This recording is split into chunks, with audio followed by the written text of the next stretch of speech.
Hello, and welcome to The Thin Blue Mind. Each week we will be looking at current policing issues and topics within the UK. Our regular panel consists of Steve Bradshaw, who is a TV and theatre actor, Richard Horton, author, and me, Dave Thomas, broadcaster. What we all have in common is over 80 years of combined police service.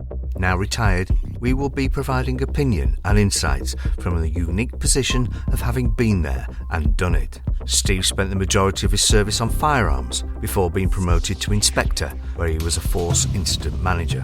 Richard was a career detective before going back into uniform as a response sergeant. Myself, I spent the majority of my service on the roads policing unit before going into CID and child protection. You may not agree with everything we say, but we will make you think. The Thin Blue Mind with Bradshaw, Horton and Thomas. Policing insights and opinion. Well, hello, and welcome to the Thin Blue Mind podcast with me, Richard Horton, the artist formerly known as Nightjack, Steve Bradshaw, who is an artist, and Dave Thomas, who's, due to a cold, going to be doing his best impression of Barry White for the duration of the podcast. We're here today with the idea that we might be able to give some advice to the new administration under Rishi Sunak. We were perhaps hoping we could get the same job done for Liz Truss, but she just wasn't here quite long enough for us to do that. So the idea is that you're a new Prime Minister, you've got a new old Home Secretary, and we might want to give them the benefit of our advice on what they might want to do with policing, if they're thinking about policing in their new administration. I can start off, I'll throw into the mix performance targets, whether you call them key performance indicators, or whether you say we must have a robust 20% of this or a 30% of the other. We've been with targets before. I remember living through the era of what was called red, amber, green, where even as a sergeant you'd be paraded on to one of your chief inspectors once a month to look at how your team had gone on in terms of arrest targets, had they met their statute, their target for the month or the week. Stop and search targets, crimes investigated, crimes solved. It's just everything was counted and everything had a target on it, and it was awful. What you couldn't say was, look, this is a small sample size. Actually, things go up and go down every week. Some weeks an officer's going to be tripping over prisoners and some weeks they're not, and it's going to be hard yards. There was no understanding of that. It was you had to explain why there was fewer this week than last week, and you got a pat on the back if there was more, and it was entirely capricious. So going back on targets, I remember being out on night patrol in one of our cities up here in the north of England, making an arrest for drunken disorderliness. I'm cuffing up the belligerent drunk. One of my crew says to me, Sarge, what it is, you are not measured on your arrests per month, and we are. Now, I had this thing about you shoot your own horse, the cowboy way, it's my prisoner, I'm going to deal with the grief and the paperwork for it. And they were saying, I'm being measured on this and you're not, so can I have the prisoner, please? That's just kind of wrong, isn't it? It can't be right. It drives, and targets drive perverse behaviours like that. There's a lovely book by Simon Guilfoyle called Intelligent Policing. I'm going to send a copy to the Home Secretary so one of her people can read it, and then perhaps they'll understand why targets are a bad thing in policing, from my view. Gentlemen, what's your view? Looking in, the members of the public looking in will want a police service that has a measure to it, won't they? They want to know at the end of the year, at the end of the month, how have the police in my area performed, or the country, or the whatever. The strategic intention of targets and stuff, I can see why people would want a measure, because no measure just means that anything could be happening, and a measure suggests that we are focusing on something. But we've all lived through the issues around the target itself becomes the issue and becomes the thing we slave towards instead of the actual what's best for the public. We've all been there, haven't we, where, is it an attempt burglary in a dwelling, or is it criminal damage to a dwelling? When you look at the points of law, there was pressure, or people were reclassifying things, and I would say for the police service to act in a way that some may say were dishonest practices goes against the grain, really. Well, it is. I remember the old offence of robbery, and how many times was it theft and assault as opposed to a robbery? So, and the job would rather live with two crimes than one, because they were being measured on robbery. Well, we were serving the greens and the reds, weren't we? We were serving that statistical performance. We're not a bank. We're not an accountancy firm. We're the police. Things happen. Unexpected things can happen. Peaks and troughs.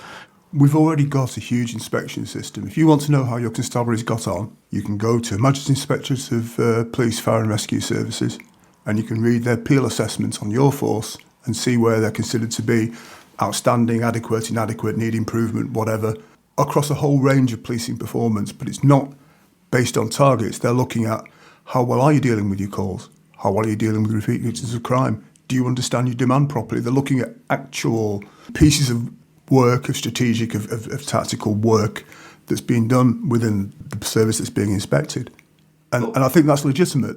And it's a legitimate way of doing the inspection. And if you want to know, rather than saying they've cooked the books, so in fact robberies are down 15%, but theft is up 15% from the person is up 15%, and assaults immediately prior to a theft from the person is up 15% or whatever, those figures don't tell you very much. Well, we now have a department that has a target on targets. I suppose by that, I mean, we went from a system of being cautious as to what we crime to criming everything now. And if you hadn't crimed something, if you didn't think it was a crime, the victim didn't think it was a crime, but the department at the big factory would ring you up and say, well, this is a crime, you need to crime it. Well, that all came from the call to crime document, didn't it? The drive to, quote, accurately record crime statistics. So what bobbies would do in the past, and I think we've covered this previously, is they'd take a job, do a little bit of investigation, ask themselves, has a crime actually occurred here? Do I think? A bit of a subjective test, and a bit of an objective test to it, I suppose, if you went and spoke to someone else about it. And you would then make a decision to crime it. So you investigate to crime. Yeah. Now, it's switched to say, if someone says they've been a victim of crime, you crime it, and then you investigate it, so it's crime to investigate. Yes. Which in itself, forces getting bashed over the head because a certain force hasn't recorded 600,000 crimes. But really, are they actual crimes? And when you get into the actual minutiae of it, we've got, and I've said it before, we've got confused, vulnerable people saying, there's someone in my house, they've nicked my handbag, and it's not because they've got dementia or something, but it has to get crimed, and it's ridiculous. I've had that call, and it's been, somebody's been in my house and stolen my record collection and replaced them with cheap East German copies. I hope we got to the bottom of that. Strangely, no. Is that what you call a criminal record? Oh, another script murder. Absolutely. But we have that thing, when you're booking to be a sergeant, you get given projects. And my project as a sergeant was explain why there's been a rise in serious violent crime this summer as opposed to last summer, and suggest some ways that we might go about addressing it. So I looked at the figures, and I looked at last summer, and what I came back with was, last year you had a target to reduce serious violent crime, and I can show you where you cooked the books, and you put a lot of serious violent crime into not so serious violent crime when you were crime classifying it. And here they all are, here's the printouts, and here's why it should have been a section 18 or a section 20, and it ended up being a 47 or even a 39 in some cases. And also, even with that, it's the only thing that shows up on the stats as being strange. Everything else, if you put them back where they should have been, nothing strange has happened. It's the same summer as you had last summer. You haven't got a serious violent crime problem. You thought you did, but in fact, you'd forgotten that you cooked the books last year to get rid of one last year. And that's the behaviour it drives. And this was at chief inspector level within a division. They didn't appreciate how much the books had been cooked the last year, and they thought they had a problem because the graph had moved up from what it was last year, and there wasn't actually a problem. Statistically, nothing had happened. In fact, nothing had happened for 5 years. Well, that compounds the perverse behaviour, doesn't it? When it was cooked last year, and you had artificial figures last year, and now this year you're thinking, I need it to be even lower than that, so I need to cook them even more. And it's just massively dishonest practices that any cop who has been through that will really, really resist this idea of performance targets. Because they were bad years. They were very bad years. And the advice that we've got for Rishi about performance targets from me personally would be, what are we, 18 months from an election? He wants to be able to stand up at the dispatch box through times of some big austerity that's coming and say, we have reduced crime by X. And it was very particular, I found on last week's PMQs, was he actually mentioned burglary. He said the Home Secretary will be helping police tackle burglaries. So you can see that being the performance indicator now. Anybody who's looking at those stats, and I'm sure they will, we need to scrutinise, well, let's not just look at burglary, let's look at criminal damage to dwellings, Let's look at all the little ancillary crimes that burglaries can be pushed into, and you'll see a spike. And you'll see because there will be people feeling the pressure from up high to cook the books. Well, I was making a list and picking up on something you said, Steve, and perhaps another bit of advice to the new Prime Minister is if you are going to implement change that doesn't require an outcome within the parliamentary lifetime of the government, and you're going to have to accept that you might not get the credit for some of the changes you bring in, and that's the problem, isn't it? It's the old saying, isn't it? A society grows great when old men plant trees in whose shade they shall never sit. It's a Greek proverb, and that's very true. And if you're going to make generational changes, then it takes a generation. The thing is, we've not got a 5-year government here, have we? No. We've not got somebody who's just come into power and looking forward 5 years. He's got 18 months. That's going to be the lifespan, and that's when he's going to have to stand up and say, I have done this. And it's an imperial figure that says reduce crime or reduce burglary by X. It's quick wins, isn't it? And police work isn't a quick win. It takes, it's persistence and determination. And like I say, these governments now, they're looking for that headline. 2 things you could put in train as a government at this point around policing that will probably not pay off during the life of your government, but to me are worth doing.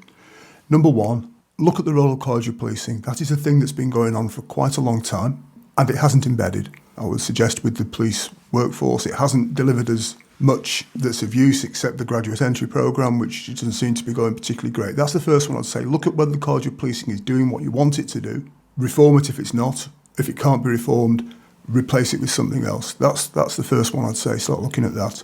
And the second one is, and again it's an experiment that's gone on for a while, look at the role of Police and Crime Commissioner. Is that delivering what you actually wanted? Are we getting the benefits that were set out for it? Or has it become a way of making governance of police locally sharply party political without any great benefits of police governance? Those both need looking at. I think there are experiments. They've been running now for a good number of years. It's time to actually do a review and say, well, we did it. We did it. Has it worked? Can it be made to work? If it's not working, I suggest it's not. There does need to be a central body of governance, like we used to have with the MPIA. But I think the college has grown into much more than that. And you're right, it needs to be reviewed. And again, it's figures, isn't it? PMQs last week, we have 15,000 of our 25,000 already recruited, and non-retirement resignations are an all-time high. Why is that? When you've got 15,000 inexperienced officers, it's not their fault, but their input to output is not going to be as good, is it? No, and this drive to professionalise the service. Policing has room for academics, don't get me wrong. We need thinkers, we need people who can change it. You know as well as I do. The best people sometimes that you turned out with on a night shift to go and police the streets and be a bit of robust policing weren't necessarily the people who were the academics. And there's a place for everybody, and I think we're trying to streamline it into you need a degree. Retention recruitment will be my advice, and it would be scrap this ridiculous idea of you get your degree. The College of Policing took policing off the street and put it in the classroom. I think that's probably the best way I can describe it. So I suppose the advice to Mr. Sunak is choose your counsel wisely. Speak to the experts, and if you don't have any, find them and embed them. Avoid think tanks with political aims, because they never work. And like you say, Steve, listen to the public. What do they want? Now, I think, was it Labour that made community policing a huge central tenet of their policing plan? And it is the bedrock of policing. It's where every other branch of policing stems from. You can get your community policing right, then you're going to, without doing anything, improve recruitment of underrepresented groups, and all your policing will be intel-led, because at the moment we're just reacting. We do. And having inexperienced officers on the streets very early in their careers is not going to help. Community policing is the bedrock. And when we say policing, preventing crime and disorder, preserving life and property, keeping the king's peace, all that sort of stuff which you can do just by presence, by being within a community, by being known in the community. Problem we've got now is you find me someone that wants to spend an appreciable part of their career policing one area. The lights are much brighter there. They want to go downtown. They want to go to one of the specialist departments or No? I must admit, some of the most enjoyable times I had were as a beat bobby in Blackpool town centre. Was a little bit like the Wild West, but, they were fun times. I think it's a good mix, isn't it? I don't think everyone all the time wants to be scrapping with drunks in the town centre. I think there's a lot to be said for getting your teeth into local issues, isn't there? It doesn't give you a performance indicator. Isn't one of you go out and get 5 bits of paper? How do you measure confidence? You ask people if they've got confidence and where they have effective policing that they're happy with, that's visible, their confidence, and where they don't. I don't think they do at the moment, do they? The community policing was the bedrock of not just the confidence. And again, we forget what we're actually here to do. And it is to make people feel safe as well as making them safe. Because the perception of crime is the bigger animal than the actual reality of crime, isn't it? A lot of the time. And it's done by cops on streets. I did about 18 fairly happy months on one of the estates in Blackburn. Just as foot patrol, I'd be turning up. They gave me a Land Rover, which was nice. I'd just park the Land Rover, get out and walk for the shift. Or if there was a burglary problem, speak to my sarge, get out on nights. Yeah. And address it with a bit of shoe leather and locking up the burglars. It's not, as they say, very difficult to do, but you have to dedicate officers to it and say, in neighbourhood, you are somewhat out of the rush of response and picking up jobs and picking up jobs and picking up jobs. Your job is to get into that community. If there's stuff that needs doing, if there's people that need locking up, get them locked up. But talk to people and be present there and be present when there's problems. If there's problems on your patch and they're outside 9-5 weekends off, then you're working outside 9-5 weekends off until that's sorted. That's like a commitment it's a commitment I gave when I was doing that sort of work. And it's a commitment you'd expect from police officers. But you're getting back to neighbourhood, enabling neighbourhood.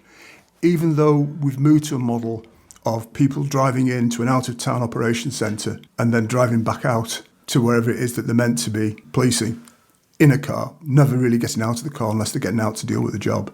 That's not really a model of policing that works for community-based policing. No, because community-based policing was decimated through austerity 1.0, wasn't it? Yep. And police stations shut because of money and there was less cops. So it's a great idea, isn't it, to be walking around your beat area. But we can't because, as we've said before, the demand on dispatch screens that you're going to life at risk emergencies or grade 2s, you've got to be there within an hour. So people are responding, and you're right, the fire brigade policing.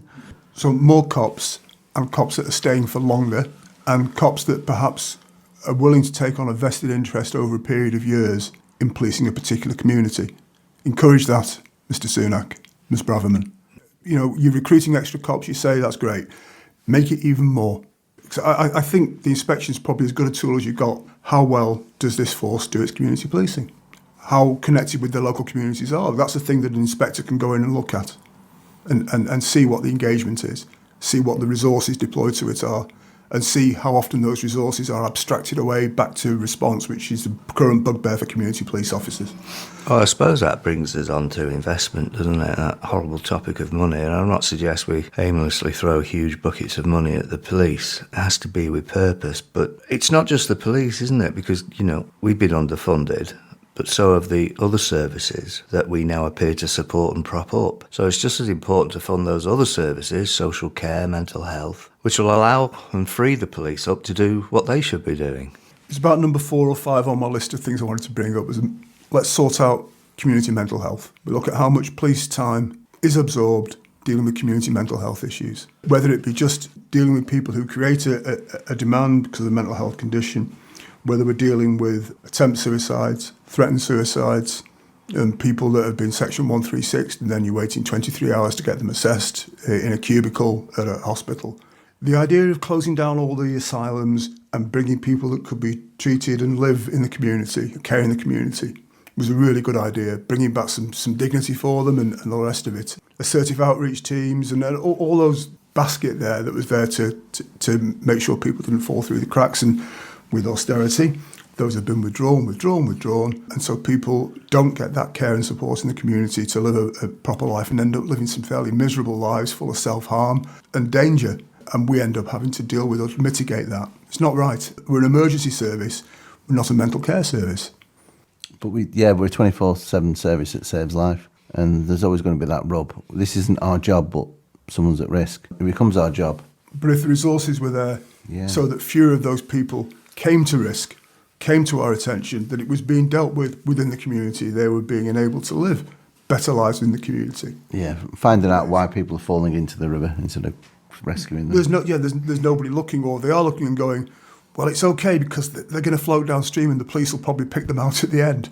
That seems to be the model at the moment. What frustrates me, you've got in the National Police Chiefs Council, 43 forces, isn't there? I'm assuming they all speak to each other. They don't seem to speak as one voice, and I've never understood why they have not turned round to whoever is in power and say, this is what you're doing to us, this isn't working, this is what you need to do. And we don't seem to have that professional, expert voice.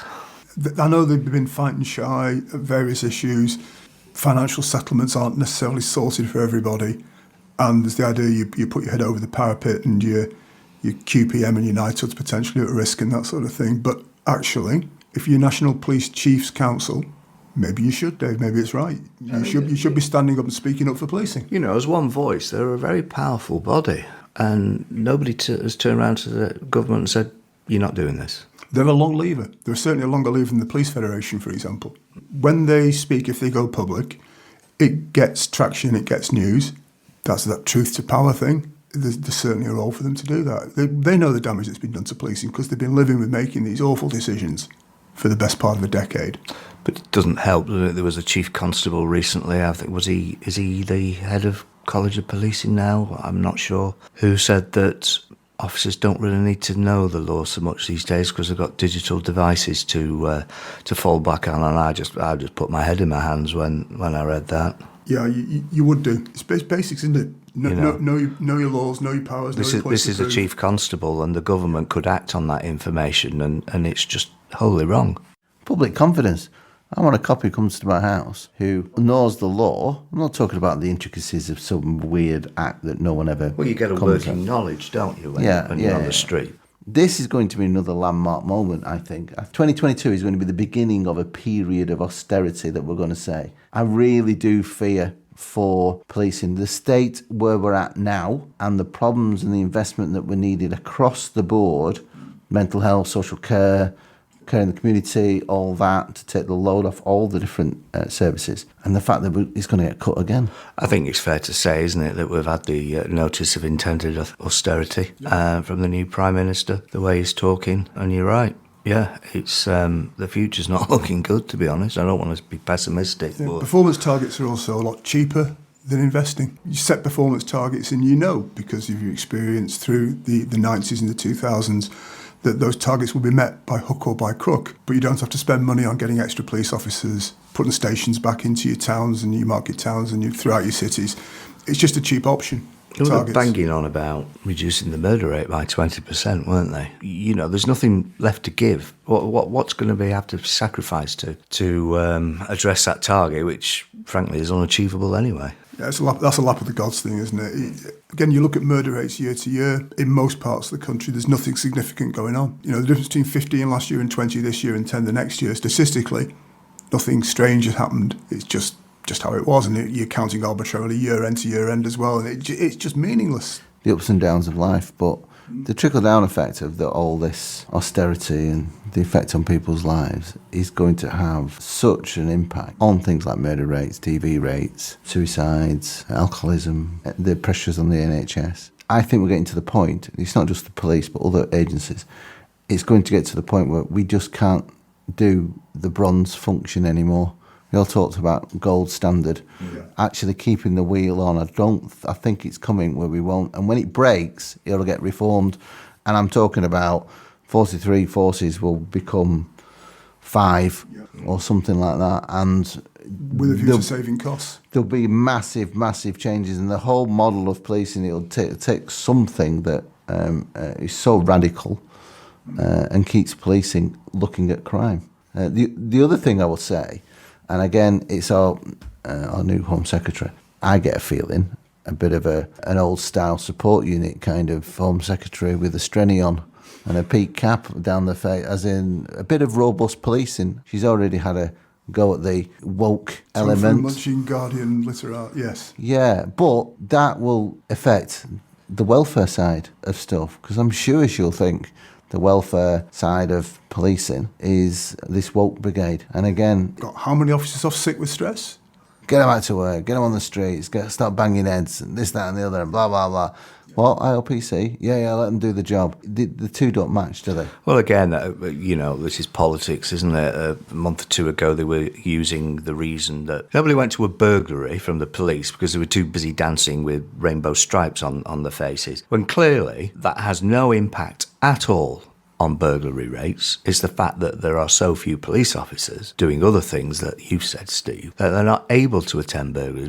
And it's so frustrating, isn't it, when you're looking from, all right, we're not in the job anymore, but effectively looking from the inside out, all these points of view and narratives that are being portrayed, which are completely untrue. It's been pointed out we lose more time to sports leave than we do to Hey Macarena. You know, you have a bobby come to you, I've been asked to represent the police at sort of national level. You'll get a day's leave granted for that sort of thing. So we lose more through sports leave than we do through the Hey Macarena stuff. It's crazy. The Hey Macarena stuff, don't get me wrong, community engagement is important for the reasons we've already said. But the optics of the Hey Macarena, I just don't like, because it's a dog whistle to those going, what happened to my burglary from 15 years ago? It's not my favourite either, Steve. Just every grade one that fails on a screen and we didn't get somewhere within a certain amount of time, and there's a video of someone doing the Macarena, I just think, that's a dog whistle to the group. It's the old saying, isn't it? Intent and effect. Yes, the intention is to embed yourself into various groups and minorities, but the actual effect of that is that it's turned a lot of people against the police, but that's been part of the narrative that the government have pushed. But we can't do that. If there's still a grade one that's failing and we're not getting to it, we strip back every other function that we have until we meet our grade one and grade two responsibilities. And if it's stuff that's saying we'd love to do some community engagement, but we can't because there's grade ones on the screen. Anything that's done in the police that's not saving life or protecting the public right there and then needs to be asked, can I do this? And is there a grade one on the screen? It's because we've become a response organisation. Yeah. But it shouldn't really get to that, but there's not enough flex in the system. There's not enough bobbies, basically, to give downtime for people or flex or... Yeah. We can't go to the public and say we've not got enough cops when we've got people at coffee mornings, which I'd love to do for the reasons I've already said. Love to do that. Love to engage with the community. Yeah. They all get stripped out. I think we need to stop doing everything and focus in on we just go and save people and protect people, and the rest of it someone else can do, or it ain't getting done. And if that's a ticking time bomb, well, that's a ticking time bomb. I'm sorry, but it is where we are now. The here and now is what we need to respond to, and I think there'll be a policing model in a couple of years' time that kind of encompasses that. Whoever's in power, and whatever your political persuasions and views, these people aren't stupid, and they will be told the true picture of policing. I know you're talking about a reform. I'm not so sure. I mean, they can't even sort climate change out, and I'm talking governments across the world. So what chance have we of them trying to sort the police service out? It needs to break to get sorted. They can't keep applying these patches to it and saying, the panacea was that we were going to recruit 50,000 cops. It's just fudging figures again. It just needs to break. But unfortunately, cops will break, and that's not what I'm after. It's that dire. Just for people listening to the podcast and thinking, they're over-egging the pudding. We're not. It really is dire. I said 10 years ago, within my lifetime, we will see the army on the streets policing. I can see it happen. A big public order situation or a mass event. I can see them being there, stood on the streets with the long wooden poles. I'm not suggesting they're going to shoot anybody, but, they're trained in public order, the army, because of, I think, Northern Ireland. So I can honestly see them being on the streets at some point. I'd hope not. That would be a terrible time for us if we got to that. We may get to it, but it'd be a terrible indictment, wouldn't it? It would. Policing can't deal anymore. We're not at that point quite yet, I don't think. We could still do big public order events, but we couldn't do two. I suspect if Manchester and London both went off, or Manchester and Birmingham both went off. And these events are infectious, aren't they? Yeah, then we would probably struggle to effectively do both of them these days. Yeah, I think once austerity starts to really hit people, so it might not be next spring, but I do fear a uprising of some description, mass public order issues around the major towns. Cops will not be able to deal with it, and so they'll need to draft in. And it'll take somebody like Braverman to say, yeah, whatever power she needs to give for the army to deploy on the UK streets, she will do. Well, I think the powers are already there in an emergency. Yeah, but she needs to sign off on them, I think, doesn't she? You know, martial law, God forbid. She will have a robust attitude to the dealing with these people. Last week's PMQs again was talking about wokey lefty protesters type of people. So it's going to be big stick brigade coming out and it won't be pretty. And we're incredibly fortunate, aren't we? We're having such a mild winter at the moment. You know, as you say, once it goes cold and people are having to turn that heating on and they're just not going to be able to afford it, people are going to be splicing into the electricity supplies, diverting gas. They'll do what they have to do. Yes. Part of the stability with policing in my era was the stability of a 30-year career. You did your 30 and you retired on a decent workable pension, possibly with a lump sum. And mostly you were out before you got much past your mid-50s, your late 50s. That seemed decent because the job you were being asked to do, if you never go further than constable or sergeant, the job that you're being asked to do, you're physically still doing it. But now when you're looking at people doing potentially 40 years in the job, you don't get many late entrants at that point that get through to a full pension. You get people that are policing in a physically demanding occupation at the wrong end of their life. So have some thought as to what sort of a police service you want and whether you want to encourage recruitment, retention, and perhaps roll the pension arrangements back one, because the new one seems to support healthy churn, if nothing else, because I doubt there'll be many people enrolling in the new scheme that will see it all the way through to the end. The government are looking at releasing this triple lock for pensioners, and that's a big decision for a Conservative Party to make, so they're not going to do anything with the police pensions. And that's it. It's a forlorn hope, if you will. So, Richard, thanks for hosting this today with my voice. So perhaps we could just, in summary, put a list forward to the government then. Well, yeah, I think if we start off with, please don't do targets. If you're going to inspectors for efficiency, use the tools you already got. The Magistrates Inspectorate seems to be a legitimate and proper tool for that, and then local people can look at the performance of their force and see that it's been inspected and where they're good and where they're bad and where they need to improve. That'd be a first thing. Have a think solidly about police and crime commissioners and the College of Police. They're an experiment that's been allowed to run for a while now. Are they doing what you hope they would do? Can they be reformed, or should there be something else in their place? Look at recruitment and retention. It's not working. You need trumpeting figures that you're getting, but under the hood, there are real concerns you're not going to meet your recruitment targets, and your recruitment targets will just about keep things at a standstill. And you're not even then looking at re-recruiting non-sworn staff, civilian staff into the police, thousands and tens of thousands of whom were lost as well. Please think about sorting out the pensions, think about a return to community policing and where you can make that possible for the police to get back into communities in numbers over a course of time, committed to an area long enough to get known, long enough to be effective, because from that community policing flows so much good in policing. It's great knowing there's burglary happening. It's better if you know who the burglars are, where they live, where they're getting rid of the stolen property. For as an example, that's community intelligence that you'll miss out on by not having people on the ground. It's been an interesting conversation. Whether anything will happen or whether we're going to end up in a couple of months being stuck with some more key performance indicators like reduce murder by 20%, who knows? I suspect that's what we'll get because it don't cost. Well, as the Americans say, I fully endorse this message. Steve? Yeah, recruitment retention is the one big thing for me. Like I've said before, what do you want the police to do? Focus on that, nothing else, and don't get shouty when the other things don't get done, because we are here to protect people, keep the king's peace, save life. Perhaps let the police do that.